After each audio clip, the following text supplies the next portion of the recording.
This video today is to help you with Snowway's 9910-1470 Universal Adapter Kit. This adapter kit is not guaranteed to work for all vehicles. In the circumstance that this EIS adapter cannot be installed to function the plow lights, the latest control and light system from Snowway will be needed. Contact a local Snowway retailer for details. Now if you turn to page 3, there is a non-substitute list. Now this means that these numbers up here, they potentially may no longer be available, and this universal adapter kit will not work on them. Next I'm going to be showing you the wiring diagram. Go. On the first page here, we have all the parts that are required to do this install. The plow lights and the crossover harness you already have. Right now we're doing the universal light adapter, which is pointed out right here. On the next page here is a schematic which is going to help us with the install as explained in the next page here. It's going to show us which wires go to the vehicle and which wires go to the vehicle headlamp harness. Okay, prior to installation you need to look at your plow lamp harness. If you have a violet wire in pin number 1, it needs to be removed. Also, it's looped, so the other side has to be clipped, or totally take the wire out. On the passenger side, you have an orange wire in pin location number 5. That also has to be removed all the way, either clipping both sides of the orange wire or removing it totally. When you're ready. Go ahead.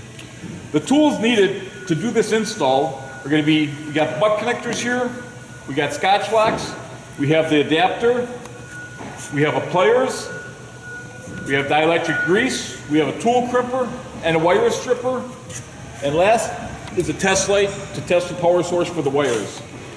First thing we're going to want to do is remove the headlight to get access to the wires.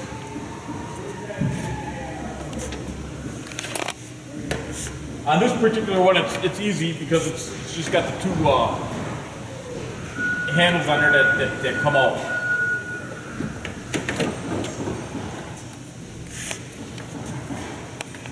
Now that we have the wires exposed, I want you to grab your universal harness and make sure you have the right one for the driver's side. The driver's side is going to be the one with the yellow wire. The passenger's got the gray wire. First thing you want to do is you'll want to find the source wire for the low beam headlight. Once you found the wire, cut it at a suitable distance. Then you'll have to strip them back a little bit because these get butt connected together. The light green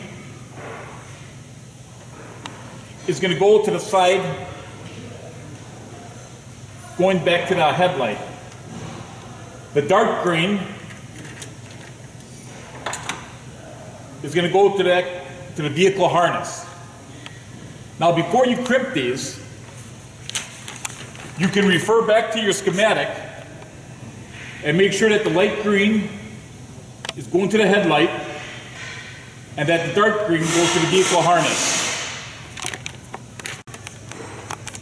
Now that we have these wires butt connected together, you can see that the light green wire goes back up to the headlight, and the dark green wire goes back to the vehicle harness. We go to the high beam side. Again, we have to test and find the source wire for this. So we find the source wire. We'll cut it at a suitable distance.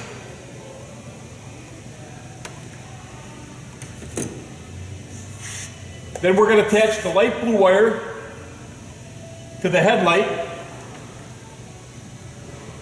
And the dark blue is going to go back to the harness from the truck. Okay, now that we have the high beam wires connected with the butt connectors, you see that the light blue one goes to the headlight, The dark blue one goes back to the vehicle harness. Our next step is to go back to the low beam side, and we're going to have to find the common on there. Once you find the common on there, we need to connect the white wire from our universal adapter kit onto that. So what we'll do then is we'll take our Scotch lock and load it up with dielectric grease, because these do not come pre-lubed,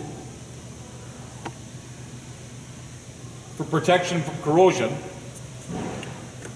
Once we got that done, take your Scotch lock, put it on there, and attach the white wire to it. Now it's ready to be crimped. Now that we have the common wire connected to our low beam side on our headlights, I'd like to point out a note that some vehicles may have a common ground for all the headlights, while others may have a common wire for the light, low beam, and high beam. They have a separate one for the park and turn lights as well. So if you have two different grounds on here, one for the headlights and also another ground for the park turn wires, we need to go back to the universal adapter harness, and we need to cut the loop wire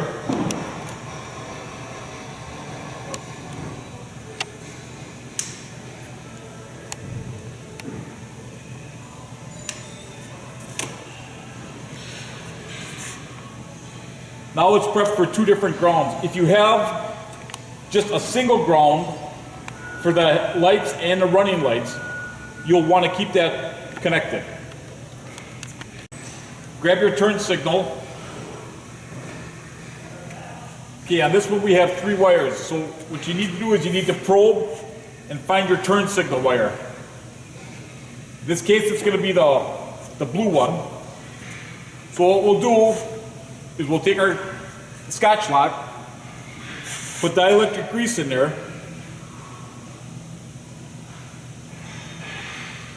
so our connections don't corrode. Once we got that done,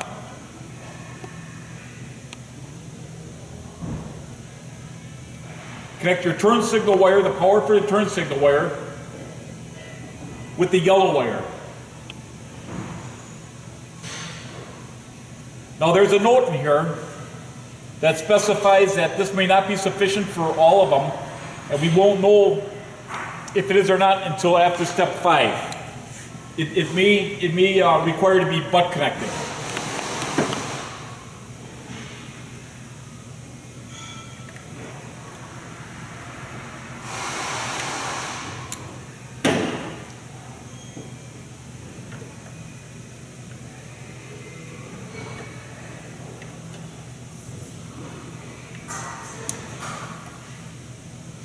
After that's connected, we need to do the same with the run wire and the ground wire. The run wire gets the brown wire from your harness, and the black wire is the common wire. We got all these wires connected. We have your turn signal wire, which is the yellow wire. We have the run wire, which is your brown wire. And now we have the black wire for your common wire. Now that it's done, this side is completed. If you go to the passenger side, which is going to have, instead of the yellow wire, it's going to have a gray wire for the turn. All these steps have to be repeated on the passenger side. Once we are finished with that, we can connect our X harness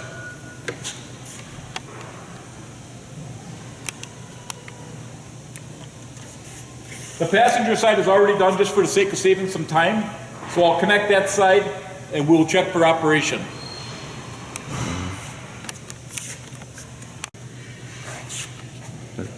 Now that we have the vehicle passenger side done and we have the X harness installed, our next step is to hook up the plow lights and we'll check for functionality. As you can see, they're already hooked up, so now if you'd please turn on the running lights. They're both working okay. The low beams and now the high beams. You can turn on your left directional.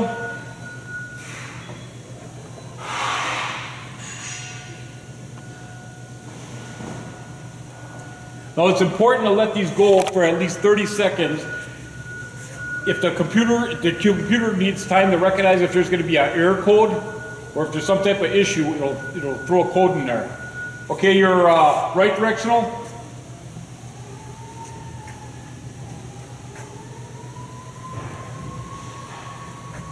Again, make sure you wait 30 seconds so the computer's got enough time to read to make sure if there's a code, it's going to show it. Okay, now that everything is proper, we'll unplug the lights and we're going to plug our vehicle back in and make sure all our lights are proper on here.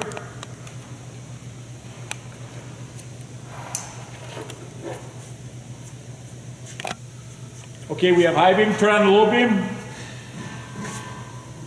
Okay, left directional. Good, right directional. Okay, good. If you run across where you throw an error or get a code, you're going to have to continue on past step 5. This vehicle does not require any further assistance here, but what we got is I want to demonstrate to you if you do experience an error code or something in your marker lights, what I want you to do is take your Scotch lock and clip it out.